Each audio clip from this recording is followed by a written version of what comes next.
మహాభారతంలో ఉన్న అశ్వమేధిక పర్వంలోని ఒక కథని తీసుకొని మీరు దానికి యక్షగానాన్ని జోడించి ఒక సినిమాటిక్ దాన్ని యాడ్ చేసి మీరు ఆడియన్స్ ముందు తీసుకురావాలనే ఆలోచన మీకు అసలు ఎప్పుడు వచ్చింది అయితే? 12 ఇయర్స్ బ్యాక్ అండి. 12 ఇయర్స్ బ్యాకే నేను చేయడానికి వెళ్ళా యాక్చువల్లీ. ఆ టైంలో నా దగ్గర డబ్బు లేదు, అంత ఎక్స్పీరియన్స్ లేదు. ఒక 4-5 డేస్ షూట్ చేసా. దాని తర్వాత నేను నా డ్రీమ్లో ఏముంది ఆ అవుట్పుట్ రాలేదు. సో దాని తర్వాత ఇది టైం కాదు అని నేను వదిలేసా. దాని తర్వాత ఒక లాస్ట్ ఇయర్ నుంచి ఒక 5 మూవీస్ అయింది నా డైరెక్షన్లో. ఇప్పుడు ఒక నాలెడ్జ్ వచ్చింది, చూద్దామా అని ట్రై చేశా యాక్చువల్లీ. సో ఒక 4-5 టైమ్స్ ఈ వీరచంద్రహాస మెయిన్ కథని యక్షగాన ఎజిటిస్గా రికార్డ్ చేసుకొని ఎలా యాక్ట్ చేస్తారు, ఎలా మూమెంట్ చేస్తారు అన్నీ మార్క్ చేసుకొని, సో 3-4 వెరైటీ ప్రసంగం ఉంది యాక్చువల్లీ. అంటే వీరచంద్రహాసనే ఒక మేళ ఒక టైప్ చేస్తుంది, ఇంకొకరు సో అదన్నీ కలిపి మార్క్ చేసుకొని ఓకే ఆర్టిస్ట్ ఇలా యాక్ట్ చేస్తారని మార్క్ చేసుకుని ఆర్టిస్ట్ ఫైనల్ చేద్దాం వచ్చింది. ఆర్టిస్టుల సెలక్షన్ కూడా ఇప్పుడు అందులో ఫేమస్ అయిన వాళ్ళనే తీసుకున్నారా? అది మామూలుగా ఛాన్సే లేదు. 50 kg పైన కాస్ట్యూమ్ వేసుకొని 6 to 12 అవర్స్ యాక్టింగ్ చేసేది ఇట్స్ నాట్ నార్మల్.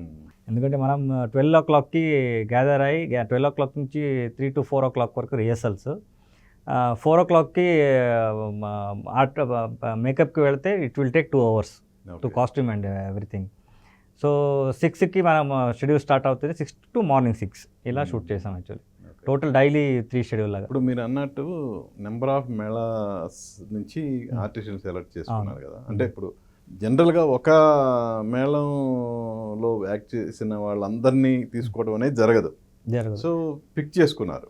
ఎందుకంటే అందరూ ఒక్కొక్క ఆర్టిస్ట్ ఒక్కొక్క క్యారెక్టర్లో ఫేమస్ ఉన్నారు. సో ఈయన ఇది చేస్తే he will be good in this portion, అలా మనం సెలెక్ట్ చేసుకొని దాని తర్వాత మన టైంకి they are all busy person. మన టైంకి ఇది ఆయన టైం ఇవ్వాలి కదా. సో అది దాన్ని పెట్టుకొని ముందే ఆయన మాట్లాడి సో ఇలా ఉంటుంది. సో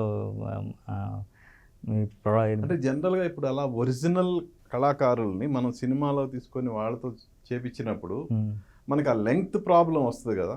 లెంత్ ప్రాబ్లం 100% వస్తుంది సార్. ఎందుకంటే ఒక్కొక్క సీన్ని they will play it in 45 minutes to 1 hour ఒక్కొక్క సీన్ని. సో దాని తర్వాత నేను ఆల్రెడీ రికార్డ్ చేసి చూశాను కదా. దాని తర్వాత నేను ఎడిట్ చేసి I have showed to them this is the length, this scene has to be this length. దీంట్లో మీరు ఏం చేయొచ్చు ನೀವು ప్లాన్ చేయండి. దాన్ని that 12 o'clock to 3 o'clock they will rehearsal. Okay ఈ సీన్ పెద్ద ఉంది, దీనిలో ఏదైనా ఇంపార్టెంట్ మ్యాటర్ ఉందో దాన్ని మనం పట్టుకొని వెళదామని.